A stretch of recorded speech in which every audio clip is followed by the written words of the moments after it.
Ya, shalom semuanya. Berikut adalah pengajaran dari Rabbi Saul Yosef Leiter. Betapa pentingnya Sabat Sufa, sabat antara Rosh Hashanah dan Yom Kippur. Salah satu kualitas yang paling penting dari sabat ini adalah bahwa ini adalah Sabat Sufa, sabat di antara Rosh Hashanah dan Yom Kippur. Meskipun kita diadili oleh Tuhan di Rosh Hashanah, kita diberi 7 hari sebelum Yom Kippur untuk memperbaiki perilaku negatif kita yang menjauhkan kita dari kekudusan untuk kembali ke Tuhan. Masing-masing dari 7 hari ini sesuai dengan masing-masing dari 7 hari kerja tahun lalu dan masing-masing dari 7 hari kerja di tahun yang akan datang. Para rabi mengajarkan bahwa ayat "Carilah Tuhan selama ia berkenan ditemui, berserulah kepadanya selama ia dekat." Yesaya 55 ayat 6 secara khusus mengacu pada hari-hari ini. Rosh Hashanah adalah kewajiban kita untuk memeriksa perbuatan kita baik di masa lalu maupun sekarang dan memutuskan bahwa kita akan meningkatkan hubungan kita dengan Tuhan dan sesama manusia. Pada Sabat Sufa kita dapat melakukan tesufa yang sama ini, ya, tetapi dengan berdiam diri dan merenungkan dan berpikir dengan penuh perhatian. Pada Sabat ada hukuman tambahan, yaitu melarang melakukan pekerjaan yang diizinkan sepanjang minggu, ya, atau hari kerja. Pada Sabat Sufa, bahkan lebih dari setiap Sabat, kita harus terutama berpikir sebelum bertindak apakah diperbolehkan atau tidak. Ini adalah gambaran awal untuk sikap kami sepanjang tahun depan.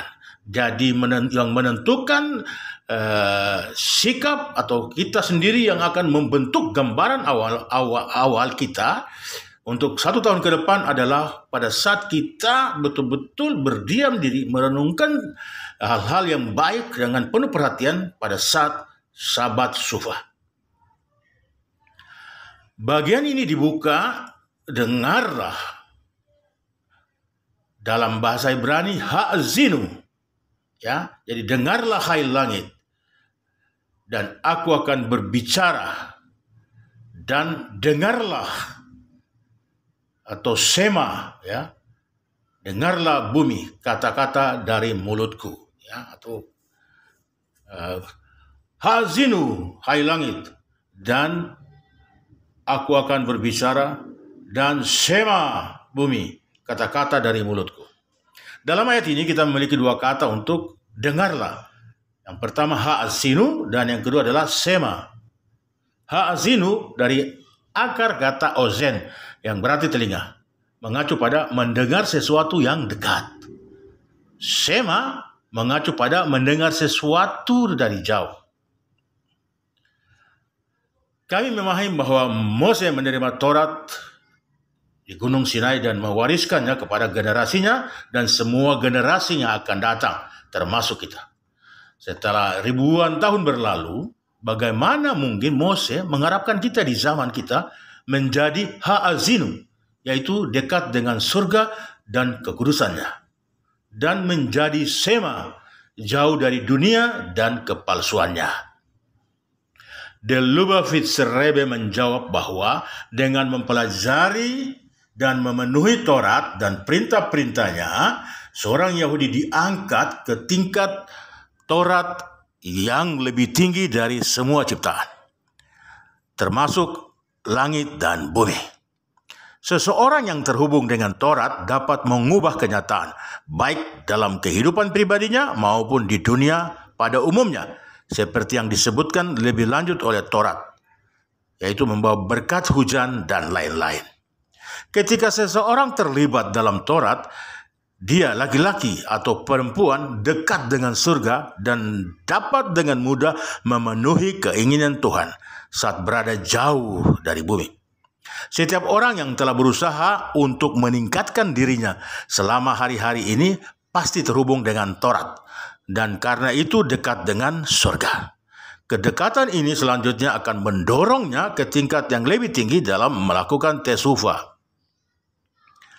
Ayat yang sama ini juga dapat dibaca, dengarlah langit dan aku akan berbicara, dengarlah bumi perkataan mulutku. Mose berbicara dan memerintah langit dan bumi. Karena ketika kita melakukan kehendak Tuhan, seluruh ciptaan melakukan kehendak kita. Apalagi saat ini ketika kita sedang membuat sesuatu keputusan positif untuk masa depan. Yang Maha Kuasa akan menundukkan langit dan bumi kepada kita, memenuhi kebutuhan kita untuk tahun yang baik dan manis. Rebe Elimelech mencatat bahwa Zohar mengatakan ketika Masiah tiba, Mose akan datang dan mengajarkan semua rahasia Taurat kepada orang-orang Yahudi. Inilah yang Mose katakan kepada orang-orang Yahudi, dengarlah langit dan aku atau Mose akan berbicara. Aku akan mengajarimu rahasianya. Bahkan sekarang ketika orang Yahudi benar-benar terlibat dengan Taurat, tidak ada yang disembunyikan dari mereka. Sederhananya, Taurat adalah tiket untuk masuk menuju tahun yang baik dan manis. Pakaian khusus yang dikenakan oleh imam besar saat memasuki ruang Maha Kudus pada Yom Kippur hanya digunakan sekali. Mengapa? Karena pakaian ini berfungsi sebagai pengingat bagi kita bahwa ketika kita melakukan layanan kita di Yom Kippur, kita harus menjadi seperti orang baru dengan semua dosa kita yang sudah dihapus oleh tesufah yang kita lakukan. Doa Musaf pada Yom Kippur menyatakan dia, yaitu imam besar, masuk kemanapun dia masuk dan berdiri dimanapun dia berdiri.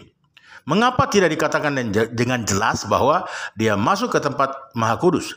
Rebe Michael dari Slot Suf mengajarkan bahwa apa yang dicapai seseorang secara spiritual di Yom Kippur, seberapa banyak mereka diampuni, seberapa banyak mereka dimurnikan, bergantung pada apa yang mereka capai sebelum Yom Kippur. Inilah arti dari pernyataan di atas, sehubungan dengan apa yang dia capai sebelumnya, selama tahun sebelumnya, dan terutama selama minggu sebelumnya, dan terutama selama Sabat sebelumnya, dan khususnya pada hari sebelum Yom Kippur adalah di mana dia diizinkan pergi. Semoga setiap nesama orang Yahudi ditandatangani dan dimeteraikan untuk tahun yang baik dan manis. Toda Rabba, Shalom.